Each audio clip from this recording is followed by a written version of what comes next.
to Tipping Spears with Hannah Becker. Today's conversation promises to be an insightful one with a remarkable guest. Whether you're joining us for the first time or you're a regular listener, we're so glad you're here. Our goal is to bring you closer to the innovative leaders and thinkers shaping our future. And today, we're thrilled to welcome Michelle Norman. Michelle is the executive director and founder of Partners in Promise, a nonprofit dedicated to educating, advising, and advocating for exceptional military families navigating special education and the Exceptional Family Member Program. A Navy spouse of over 30 years and a mother to a daughter with cerebral palsy, Michelle has turned her personal journey into national advocacy, testifying before Congress and driving policy changes at the federal and state levels. She serves on multiple military and veteran advisory boards, is pursuing an MA in government with a concentration in law and public policy from Regent University, and has been recognized with numerous awards, including the MOAA Changemaker Award and the William and Mary Special Education Law Clinic's Kayla Bower Advocacy Award and the 2019 AFI Navy Spouse of the Year. Well, welcome to Tipping Spears, Michelle. Thank you for having me, Hannah. This has been such a pleasure to get to know you and hopefully share our story a little bit. Yeah, well, I've been super excited to talk to you.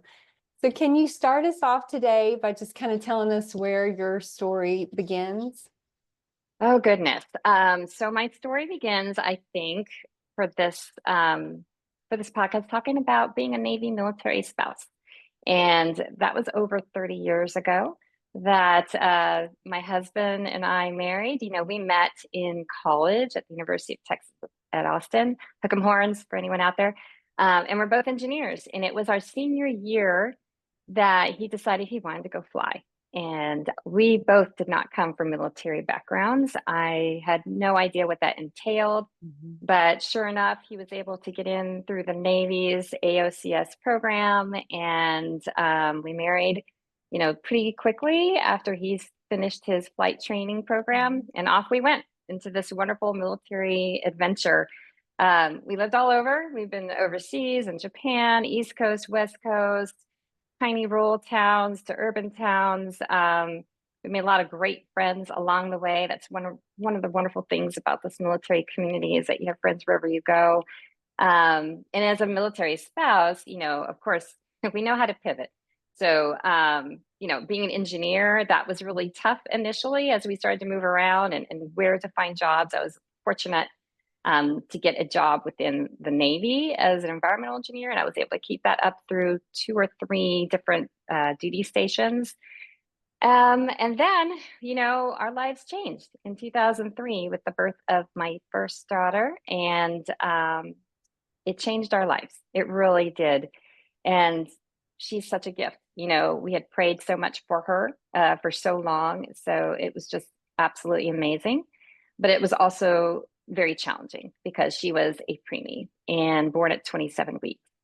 And I will say that really no one ever expects to have a child with special needs and know what to do when you have a child with special needs. So there's a lot of unknowns, especially how to navigate that with this military life.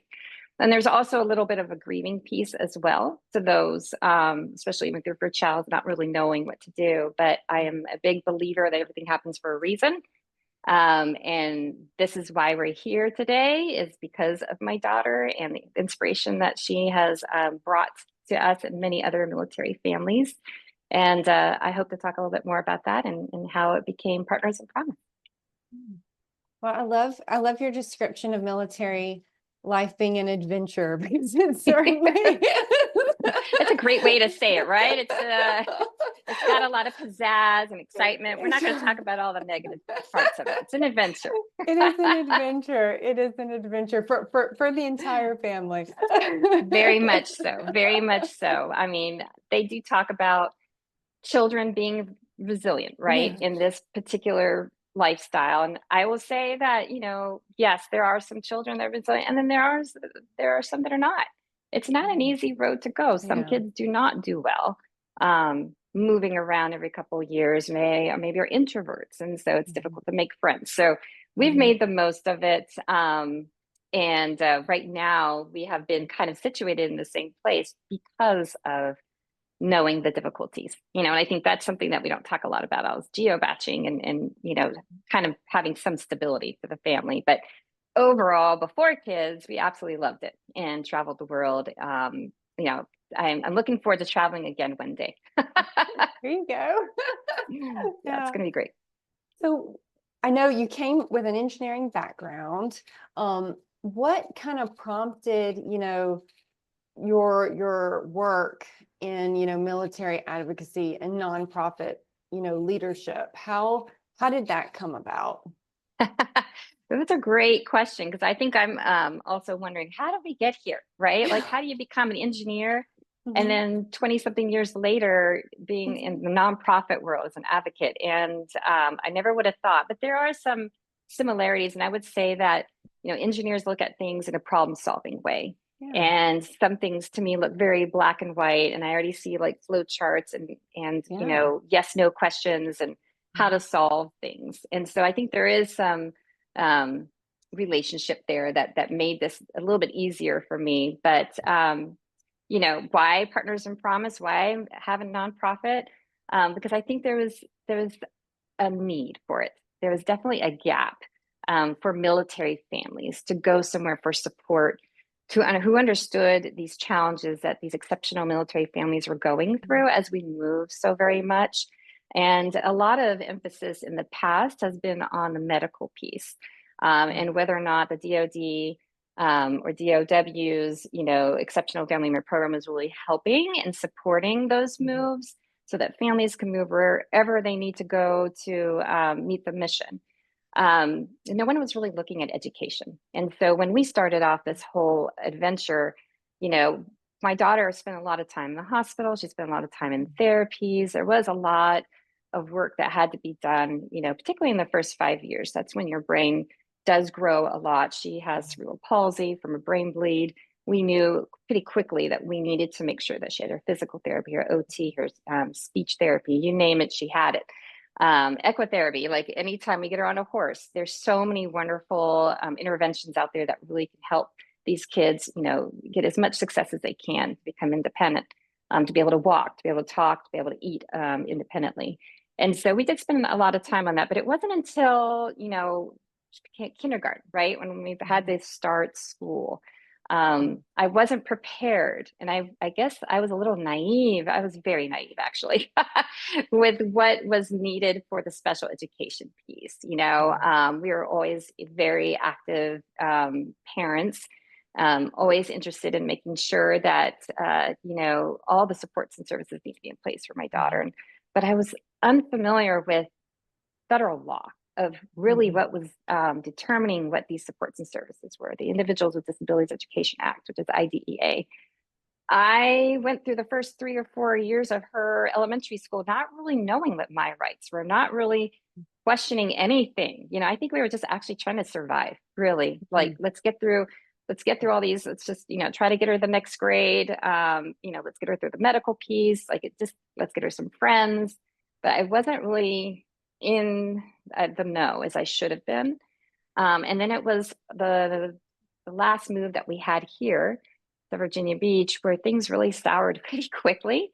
And it almost forced me. When I saw her IEP, she was getting really great support in Northern Virginia. We moved, and pretty quickly after we got here, the school district took away a lot of her services and supports. And initially I was like, oh, well, this is great. We must have did some really wonderful things over the summer, and maybe she just had a growth spurt, and, the brain does wonderful things. And so, but there was always something in I guess your gut feeling of like, why are we getting rid of this? And, she was receiving this 3 times a week, but now you're saying she only needs a consult once a month. Like, there were just certain questions that I started to have. And then I saw the regression pretty quickly within the first month or 2. And that's when I'm like, okay, this is not right. It was a very busy time for us. My husband was preparing for deployment. And so he was in the workup periods. And so a lot of that stress kind of fell upon me. And we just moved to try to get everybody situated. So I just kept asking questions, and really trying to help out as a parent. But the answers just weren't sitting right with me. And I could see that my daughter wasn't doing well at all. And so part of me was like, well, I guess I need an advocate because I can't do this alone. I feel like I'm the crazy lady at the table saying something's wrong. Everyone's like, things great. Reminds me of the Friends episode of Ross when he's like, everything's great. He says it in like a real high pitch. Yes. That's a like, great everything's great, but it's example. not great. Like I'm the crazy one. It's not great. And so I tried asking DOD if they had any support for us. Yeah. Do you have anyone that can attend meetings? Do you have anyone who knows about special education? Like what the law really means? What is this? Is this right? Is it not right? And there was nobody. Like there really was a gap there of like helping families out through these very stressful meetings to ensure that your child, has what they deserve through the law. And that escalated pretty quickly to us having to find an attorney, which there was no one really in the Hampton Roads area. We had to look in the Northern Virginia area for a special ed attorney because it's a very complex, nuanced law. You just can't hire anybody to go in there and talk about it.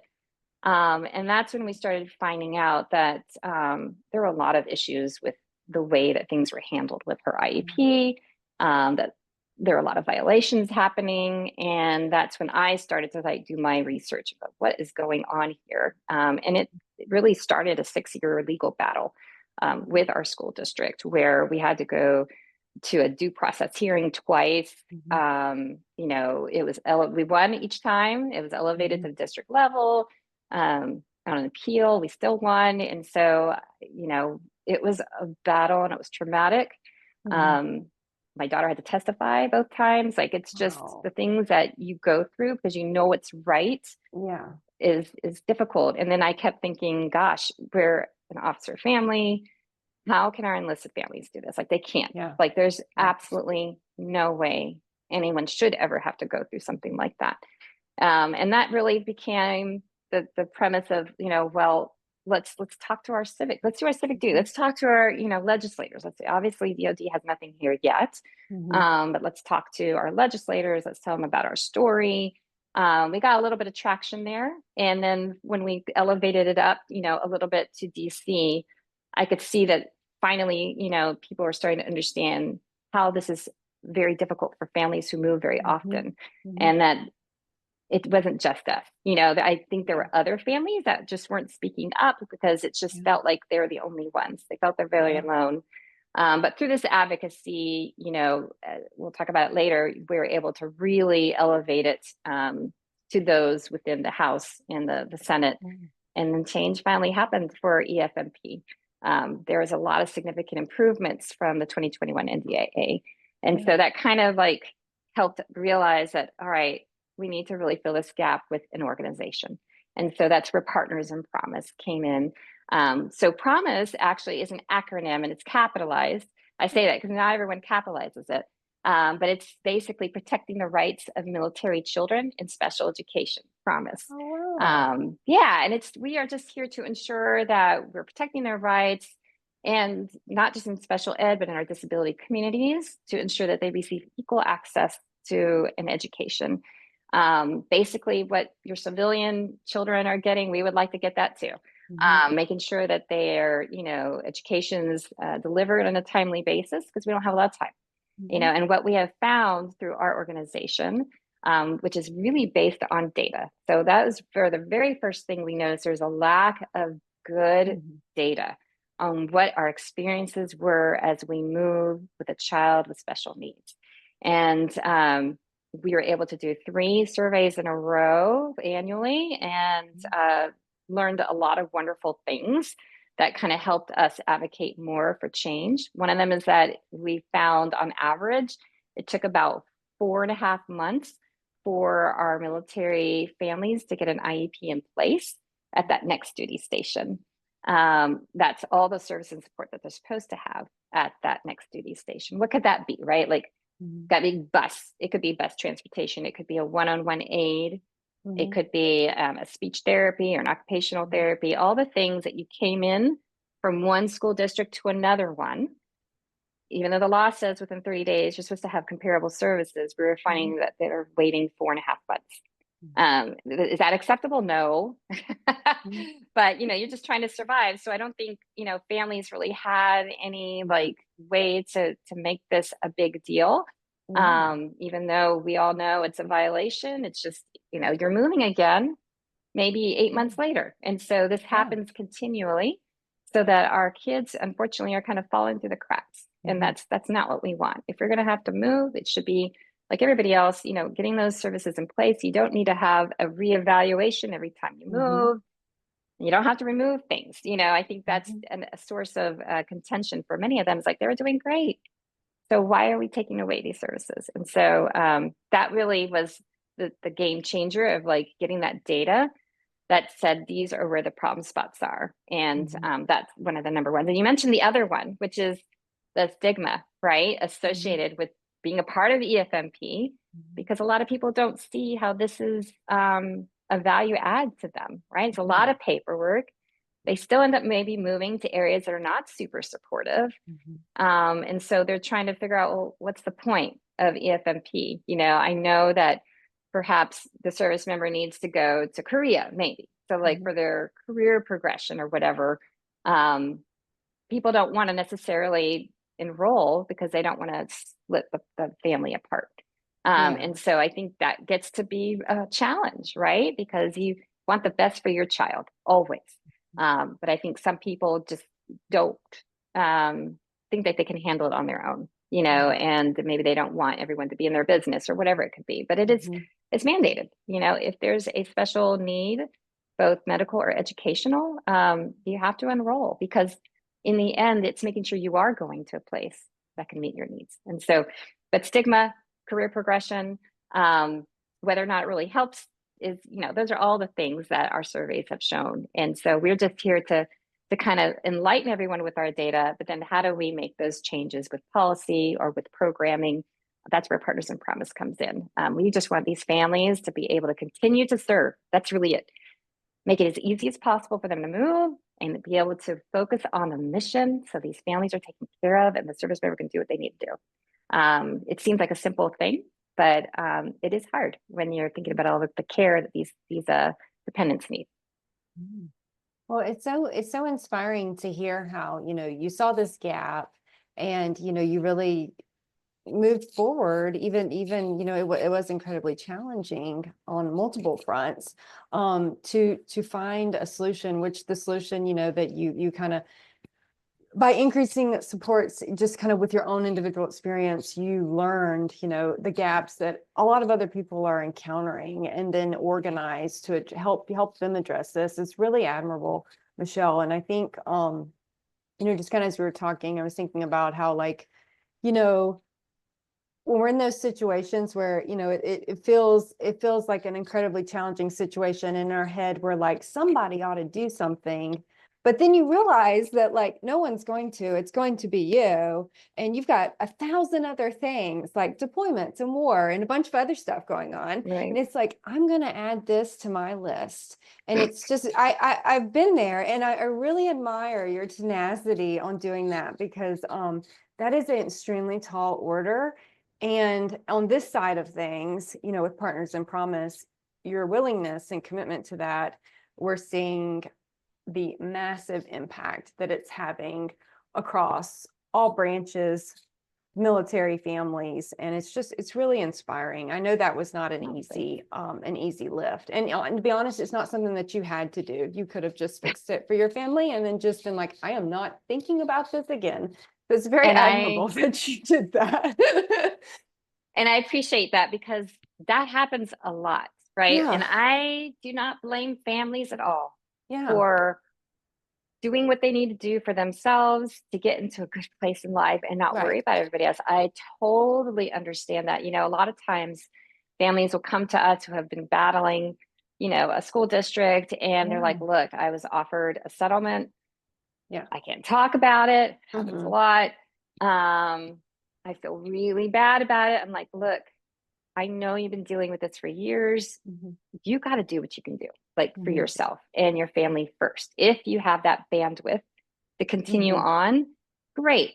But it's not everybody. But dang, I hope that there's more. I really do. I hope that we can get more of those that said, this is not right. We want to band together and do more for these families that can't.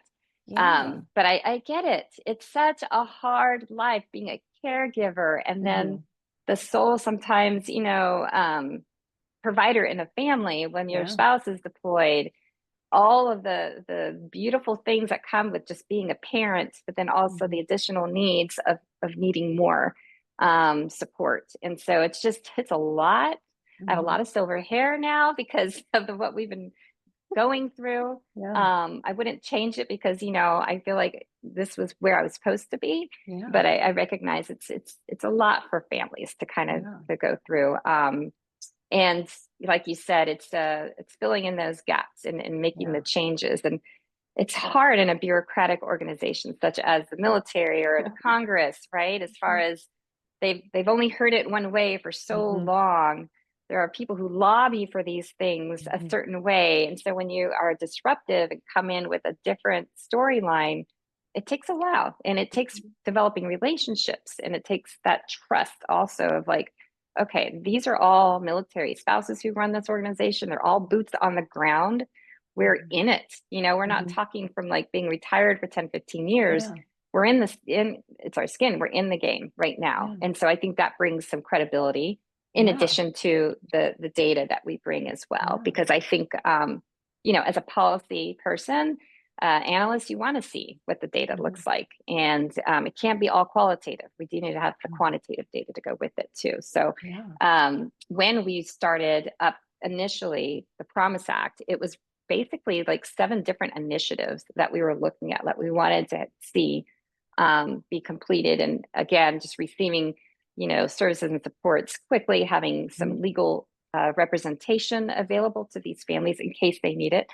Those are the kind of things that we were asking for. And most everything that we looked at from the very beginning from the Promise Act has been implemented. So we're really excited about that. And that's one of the things that we really pushed for is, these families can't afford someone to be at the table with them. It's a very, unless you've been a part of an IEP meeting, it's hard to explain to others.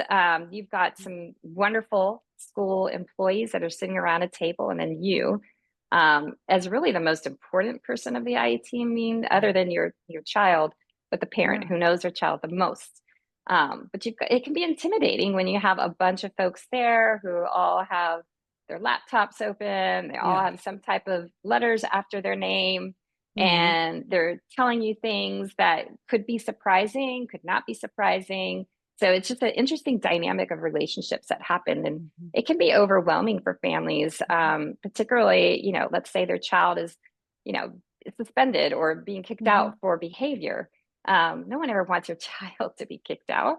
And so it can be very stressful. And so we thought, well, goodness, they need somebody there with them, and that's one of the things we're really proud of, is that we're able to kind of have these dialogues with DOD or DOW and say, hey, is there a way for EFMP local staff to be able to attend a meeting with these families, particularly when the spouse is maybe on training or workups, deployed in the Middle East, wherever they might be. They just need somebody there, to be that moral support and not be the crazy person at the end of the table, like I felt like all the time. And so that was something that has really changed the policy of just being able to, have these conversations with someone there. And it also just shows that, hey, we have eyes. We have eyes now of what's going on in our community. So how can we better help them when we're hearing these stories? And then, of course, having the special education attorneys, that was a big piece of the NDAA that we were just so happy about, because now we have those who have that experience in special education that can advise these families to do what they, and sometimes all it takes is just a letter on, letterhead, right? That's saying this family needs this support, or they need this evaluation. Like, really, why are we worried about this evaluation? But sometimes that's all it takes. But you can't really do that as a nonprofit. You can't really do that, as maybe just a staffer. You really need to come from somebody that knows the law. So that really was a game changer, I think, having that expertise available to our families. So we're really proud about how the data kind of has shaped the way policy has been for the EFMP community. Yeah, well, your organization really, built kind of this resource hub, this community for families kind of on this journey. And I know you're kind of on the front lines of, what's going on in this community. Can you tell us kind of for military families navigating the Exceptional Family Members Program today, what are kind of like the barriers or challenges that you're hearing a lot of, or that your need, I guess additional gaps that you're tracking? There's always gaps. There's I always- think, and that's funny that you mentioned that. And I think gaps of information is big. Mhm. Like Mm, we always say in our organization, people don't know what they don't know. yeah, And that is so true with the EFMP program. yeah. Today, there has been changes as of June of 2023 in the EFMP program that are helping families, but sometimes it maybe not be working right, or maybe the families don't Yeah. know. And one of them I'll just Yeah. kind of bring up is the warm handoff. That is something that process has been delineated in that new DOTI.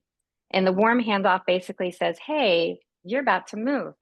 Go to your local EFMP office, request a family needs assessment. And once you fill out that form, that you can call them systems navigator or liaison, depends on which service branch you're in, they can help facilitate your move.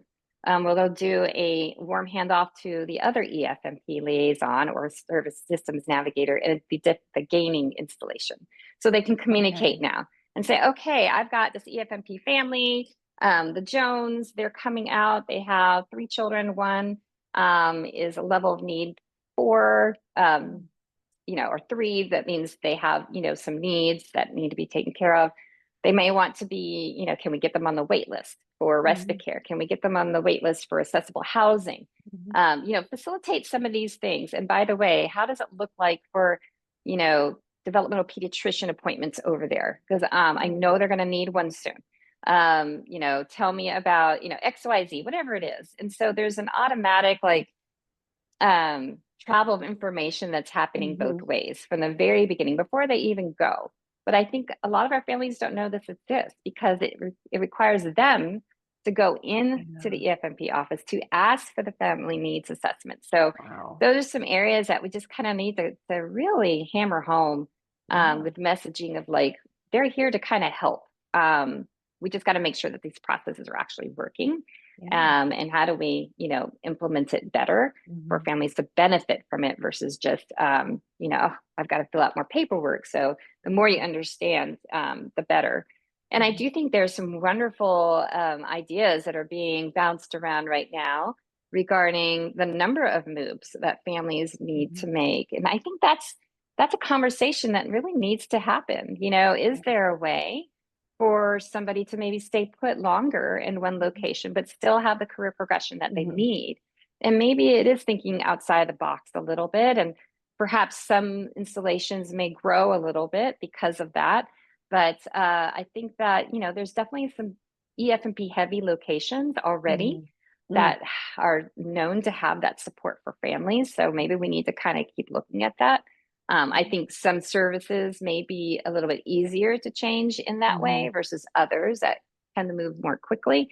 And it's really going to take a top level look at how, orders are really given in career progression. So my hope is that that's going to be looked at more in the future. So, it could be that you like the location that you're in because of the care. How wonderful would it be for the service member to be able to continue what they need to do, to complete the mission in that same location? So that is something that we would love to see. And the continuing challenges of those IEPs transferring is still there. It's ongoing. And we, really try our best to educate our families on what their rights were, what the law are. And that's actually, we've been able to develop some resources to kind of combat that a little bit as far as this is going to help a family as they move. And we'll talk about that in a minute. But that is just, an area that needs more work. There is a project that we're kind of working on with the ed tech community called Moving with the Mission. And it is about data interoperability. So it's actually kind of difficult to send electronic records of IEPs across states because of federal laws. So they're trying to work on a system to where they can at least get the bare bones of what's most important of that IEP from one school district to another school district across state lines. That way, the school district will know, oh, we're getting the Jones family. They're going to be here in about a month. and it looks like they're going to need a 101 aid. All right, let's get on the budget, make sure that we can get the 101 aid. All right, we're going to need some speech therapy, blah, blah, blah. Like having that information, or like, oh, they have an FBA, which is a functional behavior assessment. We want to make sure that maybe we have an ABA person, available in this school, for when this child comes. So whatever information might be necessary. Wouldn't it be wonderful if they had like this advance notice of who's coming before you actually get there? Because that is difficult. A lot of times the teachers don't realize what the needs of these children are until like 3 weeks into the school. And that's critical time for our kids. They need to be, comfortable in their classrooms, meet friends, as quickly as they can, and we got to give them all the tools that they possibly could use at the very beginning. So there's some things out there that we're all looking at and hoping to address some of these challenges, but it's going to take a while, and it's going to take a lot of support from our community, outside our community, like the ed tech community. How awesome Project Unicorn, all of them have been doing such a great job trying to support the military. So I think we need more of those partnerships, actually. I think it's a good thing. And Partners in Promise, y'all are collecting kind of quantifiable data with the survey. Can you, and I know that is critical for legislation and policy. I feel like all too often people, they think, oh, I'm just gonna share something on social media and this is how change happens. And that's not the case when it comes to the federal world, or state for that matter, laws. And I love how, in addition to raising community awareness and the education piece and providing a community resource, y'all are also collecting, tracking, analyzing data related to these experiences. Can you tell us a little bit about the survey? I know it's opening, and kind of what that does for our military community. I'm so excited. So our 2025 Military Special Education Survey opens September 16th. Oh my goodness. We have been working on this for like a year and a half. For a while there, I mentioned earlier, we had 3 surveys in a row. There were annual surveys. Okay. But what we noticed was our families were getting a little bit of survey fatigue. Everyone's asking for our families to fill out a survey. First of all, because it's such a unique, challenging experience, I get it. We don't have a lot of time, and it's exhausting. And so we're like, let's hold back. Let's do every 3 years, like we would do with a developmental pediatrician or a neurological evaluation. All those big medical evaluations are usually every 3 years. And so I'm like, let's wait. And also let's see what change is happening. Maybe things have gotten better since the last survey. Give it time. Sometimes policy takes time, right? And so I thought, let's hold off. Let's wait 3 years. We were able to get, our lead researchers from Elmhurst University, Jenna Kremko. And then we've got 3 amazing researchers from Clemson, Vanderbilt. There's another one, I think Bridges University. They're just amazing. And they are, well known within their own communities of special education or disability, military families. And so we're just really excited to be able to deep dive. And so what are we deep diving into? It's many of the same questions we asked before, so that we can have some of that longitudinal data of how long did it take, for you to get your services into place for your child, so getting some of those real concrete, quantifiable data points that we'll need to see, like, is it getting better or not getting better? But then we also have some great short, open-ended questions as well, so we can get some of that qualitative feedback as well. But we're looking at special ed, we're looking at the Exceptional Family Member Program, we're looking at experiences in the DODEA system, which will be our first time diving into that subject. And then we're also looking into homeschooling, which seems to be a little bit of a hot topic lately. And we have a little data from our last survey on that, which kind of piqued our interest. We're like, oh, well, this is a little bit higher of a number of families, 10% that are choosing to homeschool. But why? Like, that is a genuine question of like, why are families choosing that? I mean, of course, we have our own ideas, but this survey is really going to go more in depth about, well, what were the circumstances for you to choose this? And so we're really excited to learn more about the homeschooling Because it's not an easy thing to do, right? They're already Yeah. a caregiver. And I'll be honest, there are times where I was kind of happy, to take my child to school so I could Yeah. have a little bit of a break. So these are super parents that end up homeschooling. And I'm just so excited to hear more of what they want to share. And then we also are looking into gifted education because some states actually require an IEP for gifted services. And then we also are deep diving into twice exceptional. So those are neurodivergent students who have maybe autism or ADHD, but then also super gifted, which we see a lot. What are their experiences like? Is it the same in every school district? What best practices did you see that you feel could be replicated somewhere else? Because that's what we want to get from this data. It's like, okay, this is wonderful. Who's doing it best? And then how do we make it better, for other entities that work with our students? And so we're excited. So those are like our main topics. It goes through October 17th. It was designed with the caregiver in mind because we know how little time they have. So when families are in a waiting room, when their child goes back for speech therapy, we're like, this has to be able to be done within 25 minutes. Because I know in the wait room, you got about 25 minutes, between the sessions. So it's just, we want to make sure that wherever you are, if you're waiting in line somewhere or you're, in that wait room or you're just finally having your coffee because the kids are in the, got onto the school bus, but you have a busy day, boom, boom, boom, 20-ish minutes to take it. And we're thrilled that we know this, from our community. Sometimes I go through these surveys, I'm like, oh my gosh, I'm never going to get through this.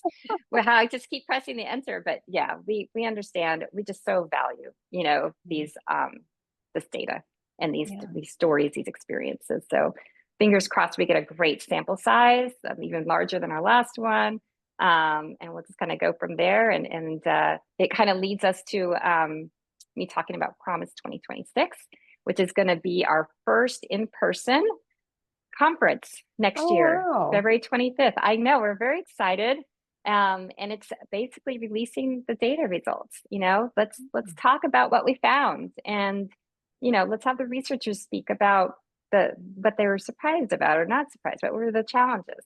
Let's have some families share their lived experiences. Does it line up with what the data says? And then let's have the policymakers, the decision makers. Now, what do we do with this data? How do we go from here? To ensure that our families are supported, that their children, can get standard high school diplomas and go live wonderful, have great post-secondary opportunities, be independent, productive members of society. So we're excited. Yeah. That's very exciting, Michelle. I love how you felt very alone at the table, back in the day, and now you've created this giant round table where you've got everyone getting an opportunity to engage and kind of continue to provide solutions and address these gaps. Yes, it's a process. It is a process. And I think that's the key of partners in Promise is that we know we can't do it alone. Yeah.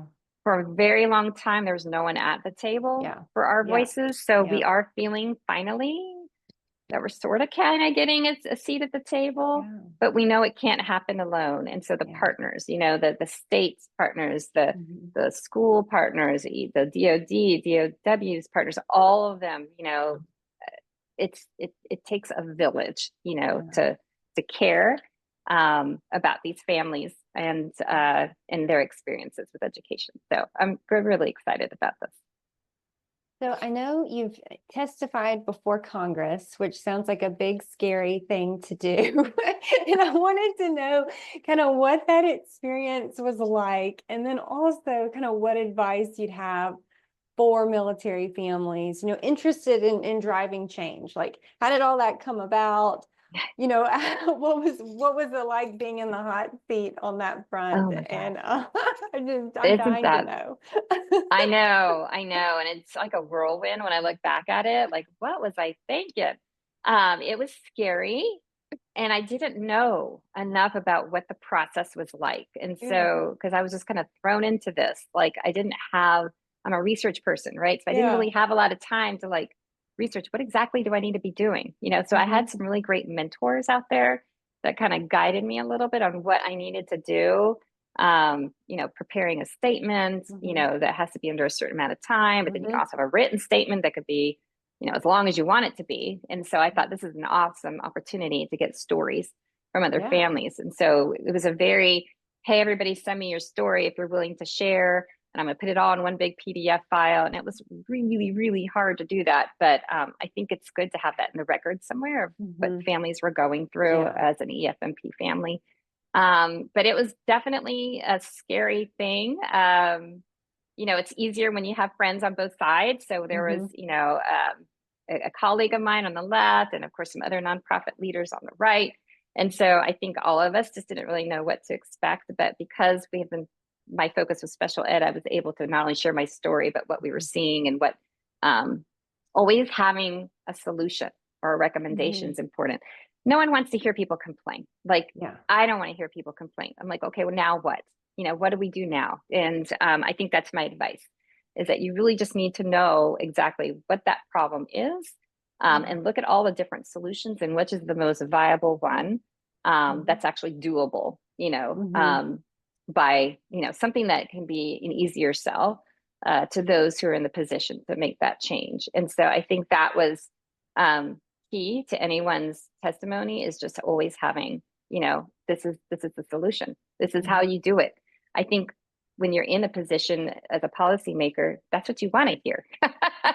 Make my life easier. Tell me what we should be doing. And then, of course, we're going to analyze it, make sure it's proper. But always look at things without complaining, but with a solution too. That kind of lines up with just being the engineer piece of me of like, there's got to be a better way to this, And so I think that is definitely helpful.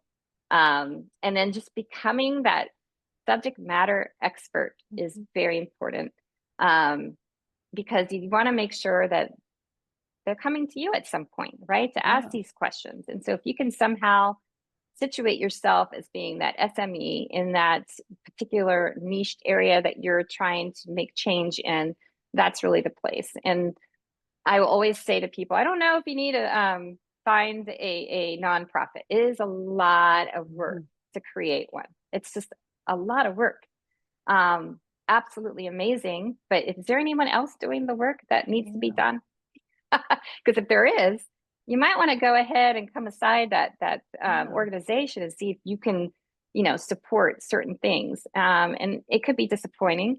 There may be some that are like, yeah, no, I'm focused on military spouse unemployment or healthcare or whatever it could be. So if no one is filling it, it's okay, to kind of start thinking about, well, maybe I should do my own. But it's a lot of work and we don't really have the time for it. So try to see if there's anyone else you can align with first. You can still be that SME within that organization. It's just, making sure that they actually want to be able to support it. So do some research and start asking around, because there's a lot of great military service and veteran service organizations out there. They just may not know that there's an issue there. So it's kind of like connecting with the right people and seeing if there's an alignment there. Because the coalitions, cooperativeness, all those things mean something, to policymakers. They want to know, well, gosh, have you talked to XYZ? And of course, that's always one of the first questions, right? And so, there's folks who lobby more than others. And so they're constantly, building upon relationships that they've had. Whereas if you're a new person, it's kind of tough. Tough to like, well, why should I listen to you? And so you have to have that credibility piece that goes with being an SME. And so I think anytime you have the data, the story, and then multiple stories, that really makes a difference. That's great advice, Michelle. I think, when folks are kind of in the trenches of realizing there's, these gaps, or they're suffering the consequences of things that should be working that aren't working, whether it's in military life or, kind of that bureaucratic realm, it's easy to feel isolated, to feel disconnected, and then be discouraged of that's such a huge lift, right? And it's like, it is, a lot of people aren't aware. My family, I was impacted by two things, one of which has been passed, the repeal of widow's tax, which was a great initiative that MOAA charge on took forever, took decades. It There's so did. many people that came before the, my generation of this Right. is unjust.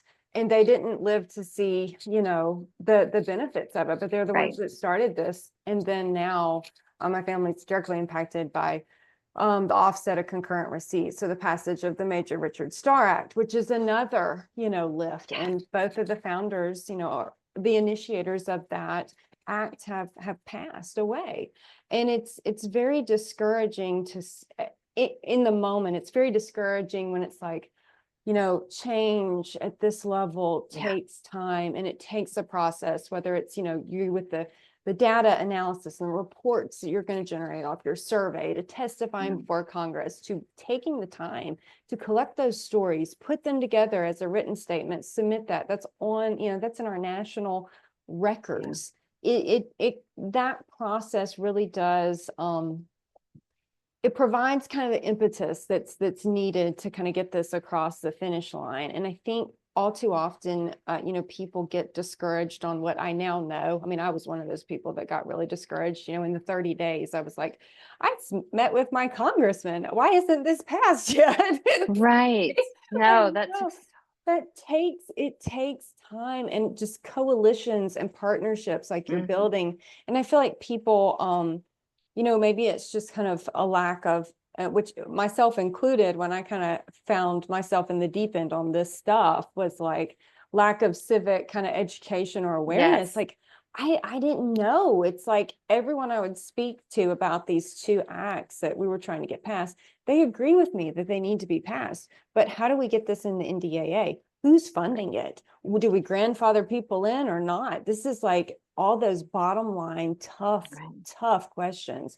And that's one thing I so admire about your dedication on this area, because I know it is not, you write an op-ed, you sit down with your Congress, representation, and they pass it. I mean, it takes time and kind of a multiple front, approach. It's not just the stories. Those are huge, critical piece, but we need the data. We need multiple kind of across the aisle support on all of this. And the time factor, just my limited experience in advocacy, the time factor really blew me, really caught me by surprise, I should say. I did not realize the years that it takes of dedication, not just like dropping it on some agenda and then forgetting about it. I mean, just dedication, where a lot of times you're not seeing immediate progress. It's easy to get discouraged. Absolutely. Absolutely. And I'm just so thankful those two acts came through. Yeah. So very much needed. And but you're right. It takes time. It takes that constant presence on the Hill. Like, hey, don't forget, we're still talking about this, still and problem. that's hard, right? Especially for active duty, spouses. They don't have the time.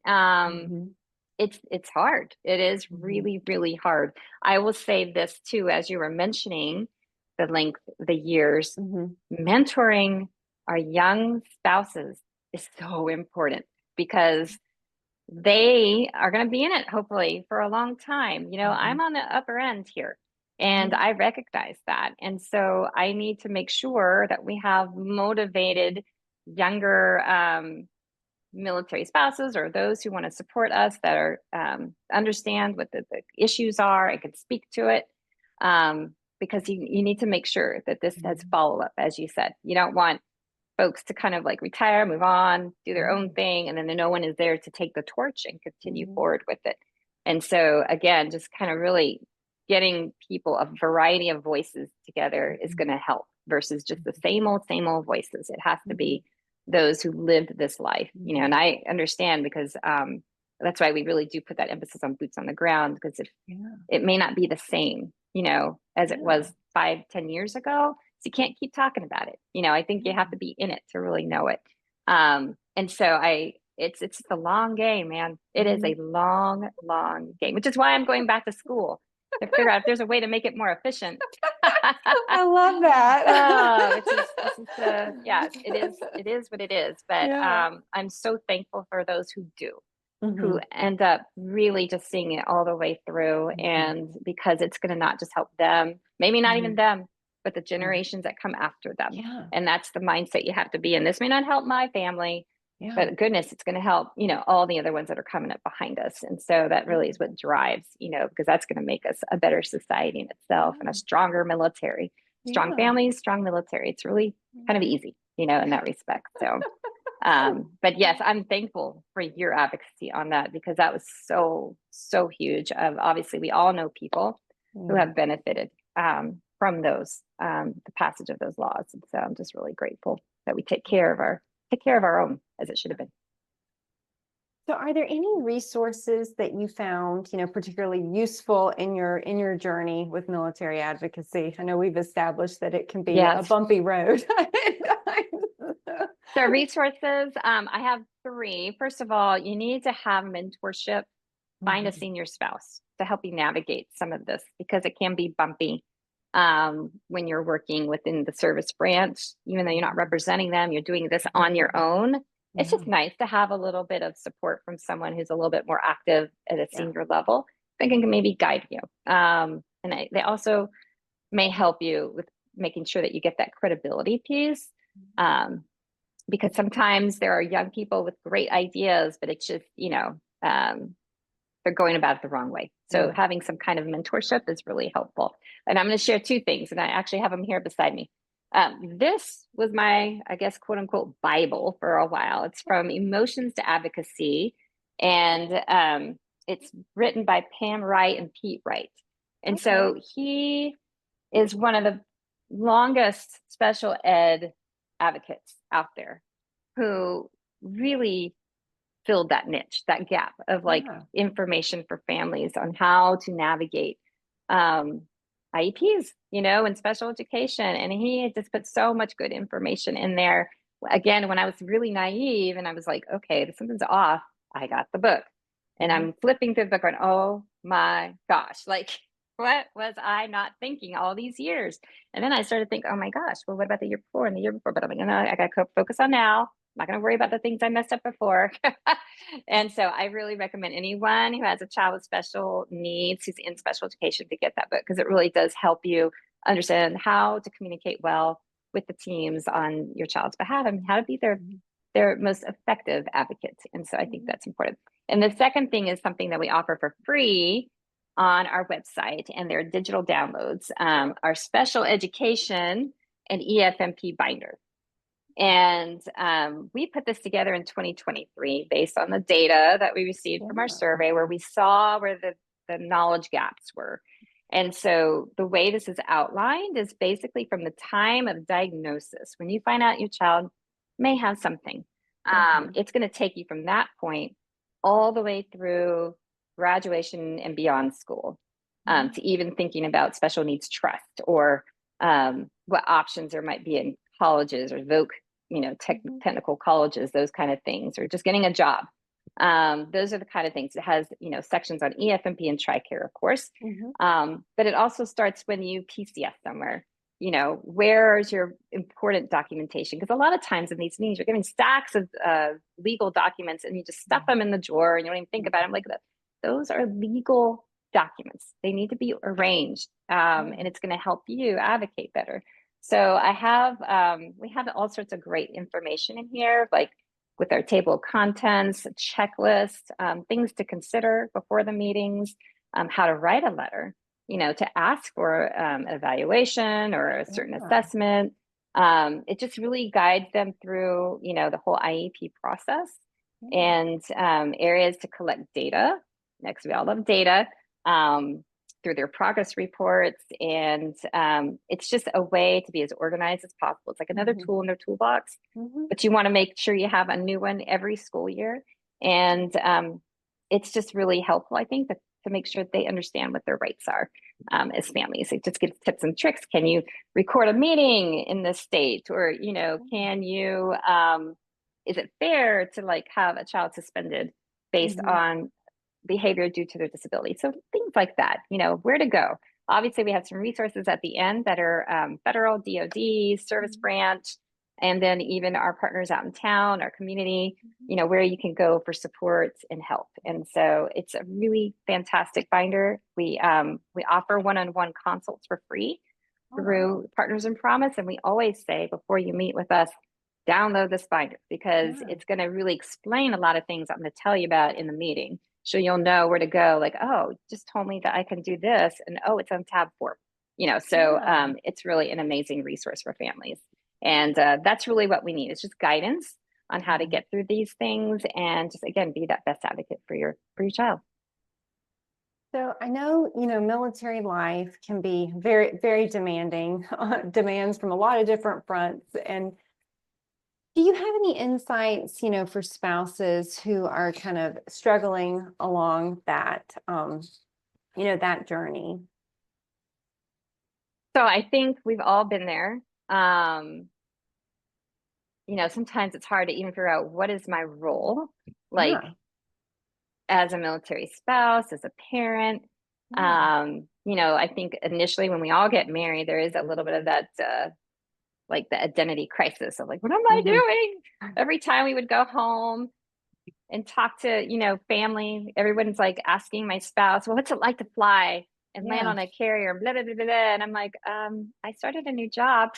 No one cared. No one cared. One person asked me, anything. I believe it. I've been there, Michelle. I know. I know. I'm like, but me, it's just like, you do lose a little bit of yourself, and it takes time to figure out where you're going to sit in this thing. And it takes getting to know people and volunteering and getting jobs. And it takes a lot, it really is that community thing of, and I think we're losing a little bit of that, where people feel like they have their own community online, but no, when things hit the fan, you really actually need people. And so I am still a big fan of that. And so I guess my response would be, we all like have these seasons. There's seasons where you're going to just be really busy. Maybe you're going back to school and you just don't have time for anyone because you're working or whatever. And then you may have a season where you just had a child, or whatever break you might have in your life. And that may be the time to kind of pay it forward, and just know that it's like a circle. And wherever you are in life struggling, it's going to get better at some point. So just wait for it. You're going to know when it happens. And then you're going to be like, oh, I got some time. Maybe I can go help the ombudsman, or maybe I can, take a look into some of the different opportunities out there in the nonprofit world and see where I can maybe, support something that means something to me, that I'm passionate about. Don't sit and wallow if there's a struggle, though, and I know we're guilty of it as caregivers of kids with special needs. We tend to like, again, it's fine, but we're not. It reminds me of this, we did a PBS NewsHour video when we were advocating for Marissa. And I think it was back in 2017, 2008. I don't remember what year it was. It's on our website. And they were asking us questions about, how challenging it was, for him to be deployed when all these problems were happening. And I talked about, one time where he was flying at night in the Persian Gulf somewhere, landing on the boat, no moon that night. And, he hopped on to our IEP meeting like 30 minutes later. And it's just like, how can you not, like, I know they know how to compartmentalize, but it had to be pretty difficult when you're worrying about your family, and preparing for the next meeting to discuss these things about your child and your family. So that was a real struggle, but it got really bad for me for a while, to where he had to call a chaplain back here to come talk to me, because I was in such a depression. And then later on, when people saw that video where I started talking about it, they're like, I had no idea, Michelle, I had no idea. You could always reach out to me, but it's not easy to reach out. So I guess I can say, try, even though I am not the best at it, but you've got to like say, I'm struggling. I have a flag here. I need help, So I think that there's got to be a way. There's got to be a way to share, because we got chaplains. We've got so many people that are out there to help. We've got a lot of mental health clinics in the area. I mean, I'm a big fan of going in and talking to a counselor every 6 months. Like I do it myself. Even if I have nothing major going on, I'm like, we're connecting. and I'm going to just give you everything. And I feel so much better afterwards. It's all right. See you in 6 Yeah. months. So Yeah. we all need to have these self-help check-ins. I mean, it's Mhm. just so important to be able to Mhm. maintain when you're struggling. So Mhm. I guess those would be the things, is that there's people out there, people that you might not even think about. The chaplains are underused. I will say we need to Yeah. use chaplains more often. They're amazing. Yeah. And they really helped me when I really needed it. Yeah. Yeah. Yeah. The self-care check-ins is a great way to describe it. I feel like, it's like you're not waiting for the, check engine light to come on. Yes. It's like, or you're not waiting till the car totally breaks down on the side of the road. Maybe you pay attention when the check engine light comes on. Exactly. Yeah. Exactly. No, it's so important, that maintenance thing, and Mhm. that you get so into the groove that you don't think to stop and take care of yourself. You're always Yeah. thinking of everybody else that needs care, but we have to take care of ourselves too. Yeah. I know there's not a lot of time for it.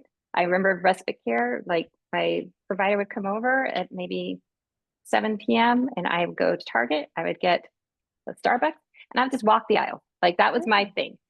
Like, okay, I'm gonna get through this.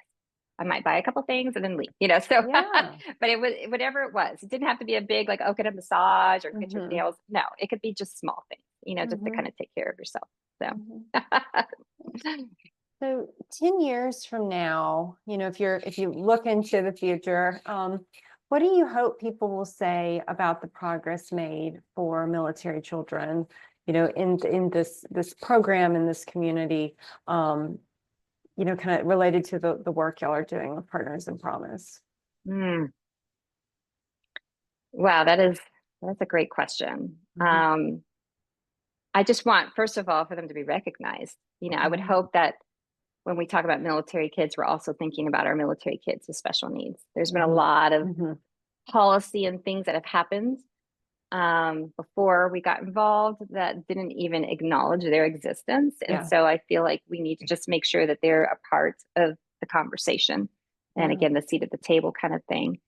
Um, and that we, that my daughter's story, all of our family's stories with Pip and those who Mhm. work with us in our community have somehow changed the trajectory of the struggles that these families have, and that the struggles maybe are not as bad, or maybe they're not even there anymore. That Yeah. moving would be simple, that it's very clear what the Yeah. needs are of these children, and that everyone's working cooperatively together, to ensure that military families, all of them, are able to focus on the mission. And so Mhm. I know that's not probably the best answer.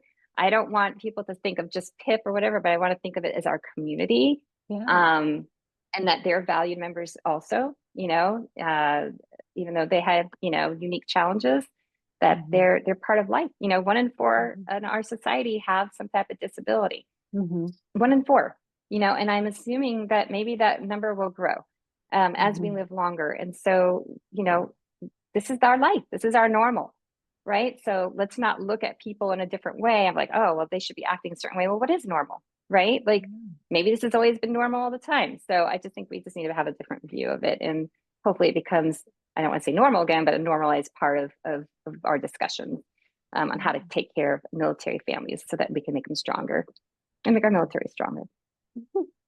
Well, thank you so much, Michelle, for coming on the podcast and sharing, your family's journey and all the amazing work y'all are doing with Partners in Progress. I know your contributions to our nation and our military community have already impacted so many, and I'm so excited to see all the amazing things you continue to do. Oh, thank you. It's a team of a fantastic team. Fantastic team. Very, very fortunate, to have so many military spouses, veteran spouses, family members who care enough, to put the extra work in to make it better for our families. So yeah, we're very blessed. And to our listeners, thank you for tuning in to this episode of Tipping Spears with Hannah Becker. We hope this conversation has sparked new ideas and challenged the way you think about the future. Don't forget to subscribe to the podcast, and we'll catch you next time with another exciting guest.